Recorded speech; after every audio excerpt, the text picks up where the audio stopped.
नमस्कार दोस्तों। कर्नाटक के अंदर जितने भी होटल या रेस्तरां हैं उन सभी के लिए हाल ही में एक नई एडवाइजरी जारी कर दी गई है। और अब ये होटल और रेस्टोरेंट जितने भी हैं वो सब इस नई एडवाइजरी के हिसाब से चलेंगे। इसको लेकर हाल ही में एक खबर चर्चा में है कि होटल रेस्तरां वालों के लिए नई एडवाइजरी एक गलती और बंद हो जाएगी आपकी दुकान। जानिए इसके क्या दिशा निर्देश हाल ही में कर्नाटक सरकार के द्वारा सभी के लिए जारी किए गए हैं। इसमें होटल रेस्तरां कैटरिंग की सभी सेवाएं इसके अंदर में आती हैं। चलिए इन सब के बारे में विस्तार से समझते हैं क्या कहकर कर्नाटक सरकार के द्वारा इन होटल और रेस्तरां के लिए हाल ही में क्या नई एडवाइजरी जारी की गई है। चलिए विस्तार से समझ लेते हैं। आप देख रहे हैं कंसिडर आईएएस, मेरा नाम है सचिन।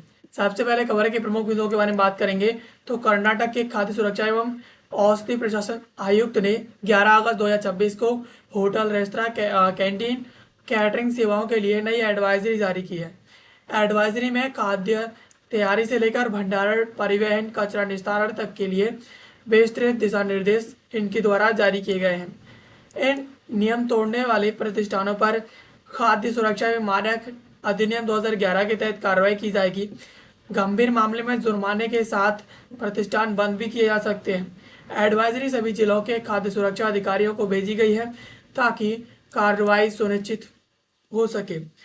राज्य में खाद्य सुरक्षा से जुड़ा निरीक्षण अभियान लगातार जारी रहेगा। यानी जिस प्रकार से खाद्य चीज़ों के साथ छेड़छाड़ की जा रही है और जो एक्सपायर्ड चीज़ें हैं उनकी पैकिंग करके बेची जा रही है, लोगों की आंखों में धूल झोंकी जा रही है, तो इन सब चीज़ों को देखते हुए हाल ही में कर्नाटक सरकार के द्वारा एक्शन लेते हुए इसके लिए एक नई एडवाइजरी जारी कर दी गई है। और इस एडवाइजरी में ये भी कहा गया है कि अगर आप नियमों का उल्लंघन करते हैं तो आप पर खाद्य सुरक्षा एवं मानक अधिनियम 2011 के तहत कार्रवाई की जाएगी। इसके साथ ही साथ इसमें जुर्माना भी होगा। और अगर इसमें कोई बड़ा इसमें अलग से कोई साजिश की जाती है या कोई बड़ा कांड किया जाता है तो इसमें आपकी दुकान भी बंद की जा सकती है।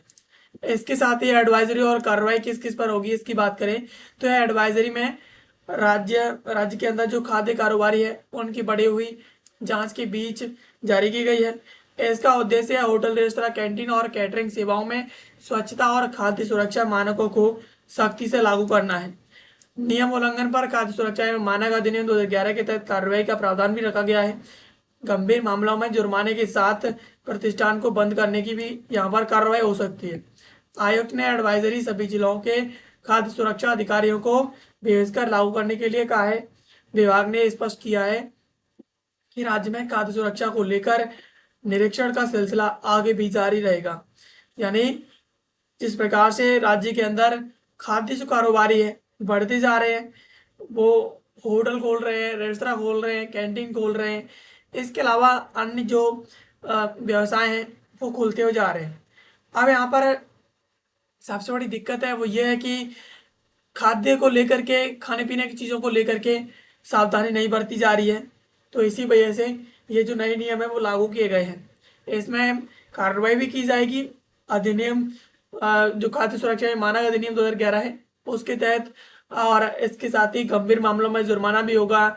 और ज़्यादा गंभीर होता है तो उसमें दुकानों को, प्रतिष्ठानों को बंद भी किया जा सकता है। और ये जो एडवाइजरी है वो सभी जिलों को भेज दी है तो सभी जिलों में लागू हो जाएगी कर्नाटक के अंदर। इसके साथ ही साथ ये जो जिस प्रकार से ये कार्रवाई है चल रही है वो कार्रवाई आगे भी जारी रहेगी। और इस प्रकार से हाल ही में अधिकारियों के द्वारा रेड करते हुए यहाँ पर जो कैंटीन है, रेस्टोरेंट है, उनके अंदर जांच भी की गई है। इसके साथ ही साथ सफाई और कर्मचारियों की स्वच्छता की बात करें तो होटल रेस्तरां परिसर को साफ रखने के साथ खाने के संपर्क में आने वाली सतहों, बर्तनों और उपकरणों की जो नियमित सफाई करनी होगी। कर्मचारियों के लिए यूनिफॉर्म, हेड गियर और दस्ताने पहनना अनिवार्य किया गया है। इसके साथ ही कर्मचारियों को व्यक्तिगत स्वच्छता का भी पूरा ध्यान रखना होगा। कर्मचारियों की नियमित स्वच्छता की जांच होनी चाहिए। इसके साथ ही यहाँ पर किसी भी बीमारी जो बीमार कर्मचारी है उसको खाना बनाने संभालने की जिम्मेदारी नहीं दी जानी चाहिए। इसके साथ ही कर्मचारियों के लिए बार बार हाथ धोने की व्यवस्था होनी चाहिए। इसके साथ ही साथ प्रत्येक होटल में फास्टैग प्रमाणित फूड सेफ्टी सुपरवाइजर नियुक्त करना होगा। यानी यहाँ पर सरकार के द्वारा कहा गया है कि होटल रेस्तरां जिस प्रकार से जिन जिन जगहों पर खाना बनता है वो सभी सतह पूरी तरीके से नीट एंड क्लीन होनी चाहिए, बर्तन भी साफ सफाई होनी चाहिए। नियमित रूप से जो भी कर्मचारी खाना बनाते हैं उनके पास हेड गियर होना चाहिए, यूनिफॉर्म होना चाहिए, दस्ताने होने चाहिए और वो कर्मचारी व्यक्तिगत रूप से खुद भी स्वच्छ होना चाहिए। और इसके साथ ही कर्मचारी जो खाना बना रहे हैं उनके नियमित स्वास्थ्य की भी जांच होनी चाहिए कि आखिरकार वो कर्मचारी स्वस्थ है भी या नहीं है। और इसके साथ ही साथ ये भी कहा गया है कि अगर कोई कर्मचारी बीमार है तो उसे काम नहीं करने दिया जाना चाहिए।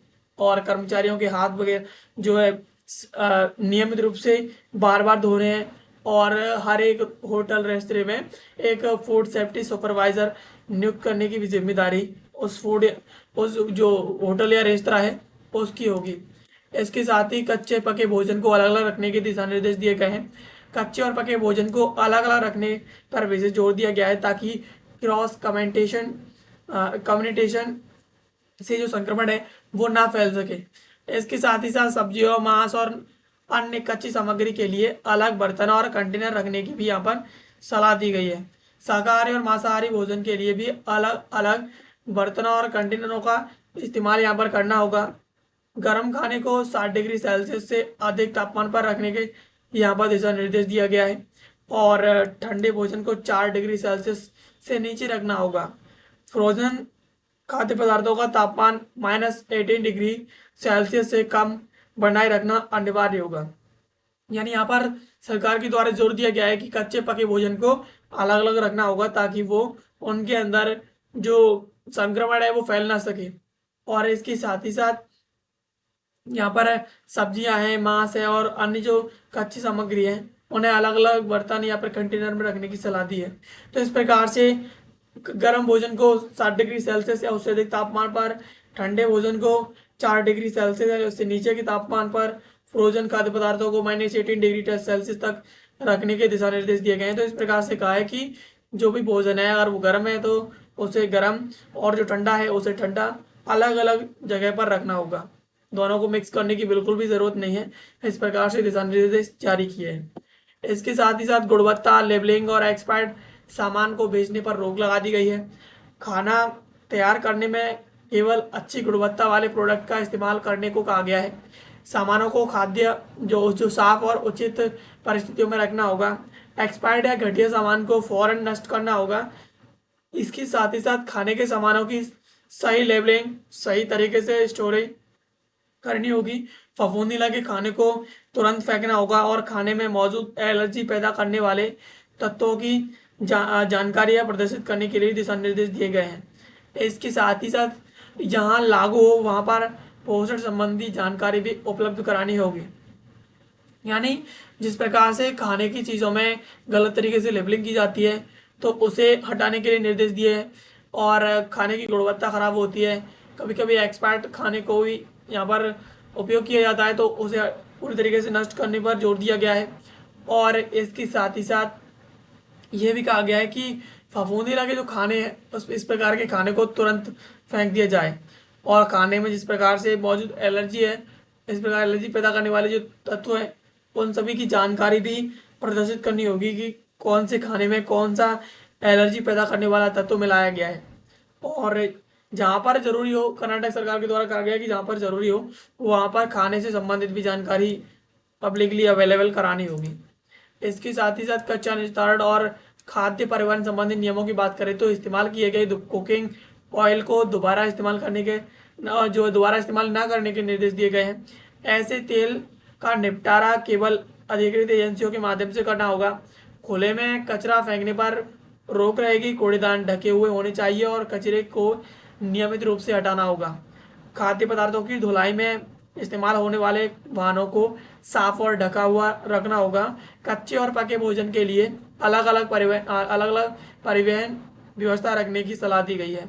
इसके साथ ही खाद्य पदार्थों की प्रकृति के अनुसार परिवहन के दौरान जरूरी तापमान बनाए रखने के भी यहाँ पर अनिवार्य जो निर्देश दिए गए हैं कि उनका तापमान भी यहाँ पर पूरी तरीके से अनिवार्य हो, यानी मेंटेन किया जा सके।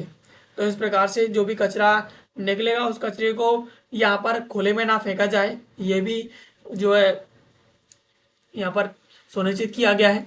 और इसके साथ ही साथ ये भी कहा गया है कि जो भी कचरा है वो वाहनों में पूरी तरीके से अलग और ढका हुआ होना चाहिए, ऐसा नहीं खुले में फेंक दिया जाए। और कचरे को नियमित रूप से हटाना होगा, एक ही जगह पर कई दिनों तक जो कचरा इकट्ठा नहीं करना है। इसके साथ ही पानी, शौचालय और कीट नियंत्रण की बात करें तो खाना बनाने और सफाई के लिए केवल पीने योग्य यानी सुरक्षित पानी का इस्तेमाल किया जाना चाहिए।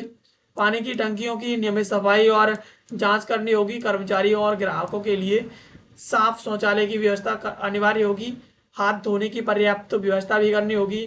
खाद्य प्रतिष्ठानों को कीटों से मुक्त रखने के लिए नियमित पेस्ट कंट्रोल जो है कराने के लिए दिशा निर्देश दिए गए हैं। यानी यहाँ पर कहा गया है कि खाना बनाने, सफाई करने, इन सब चीज़ों के लिए पीने योग्य सुरक्षित पानी की भाई व्यवस्था हर एक जगह पर करनी होगी। पानी की जो टंकियाँ होती हैं उनकी नियमित जांच होगी, सफाई होगी। और कर्मचारियों के लिए और जो ग्राहक है उन सभी के लिए एक साफ और स्वच्छ शौचालय की व्यवस्था करनी होगी। हाथ धोने की व्यवस्था पर्याप्त रूप से होनी चाहिए। और खाद्य प्रतिष्ठानों को कीटों से मुक्त करने के लिए यहाँ पर पेस्ट कंट्रोल जैसी चीज़ों के उपयोग करने के भी दिशा निर्देश दिए गए हैं। तो इस प्रकार से कर्नाटक के अंदर पूरी तरीके से सरकार के द्वारा ये निर्देश दिए गए हैं कि खाने पीने की चीज़ों के साथ किसी भी प्रकार की कोई भी लापरवाही नहीं बरती जानी चाहिए। और अगर कोई लापरवाही बरतता है तो उसके खिलाफ कार्रवाई होगी, उस पर जुर्माना लगाया जाएगा। और इसके साथ ही साथ उसके होटल या रेस्तरां को बंद भी किया जा सकता है। इस प्रकार के दिशा निर्देश हाल ही में कर्नाटक सरकार के द्वारा एक्शन लेते हुए दिए गए हैं। ये दिशा निर्देश सभी जिलों को भेज दिए गए हैं, जिससे ये पूरे कर्नाटक के अंदर लागू हो गए हैं। और इसके साथ ही साथ ये दिशा निर्देश जारी तो हो गए हैं और इसमें जो कार्रवाई है, जो जांच है, वो अभी भी लगातार जारी है और आगे भी जारी रहेंगी। इस प्रकार के दिशा निर्देश और इस प्रकार के जो आदेश है वो हाल ही में जो प्रशासन आयुक्त है फूड को जो लेकर के जो खाद्य सुरक्षा एवं औषधि प्रशासन आयुक्त है उनके द्वारा ऐसा हाल ही में कहा गया है। दोस्तों ये थी खबर जिसको आज की इस वीडियो में समझा। ऐसे वीडियोस के लिए आप हमें सब्सक्राइब कर लीजिए। मिलते हैं किसी अगले वीडियो में किसी नए और महत्वपूर्ण टॉपिक के साथ। तब तक के लिए आप सभी का बहुत बहुत धन्यवाद।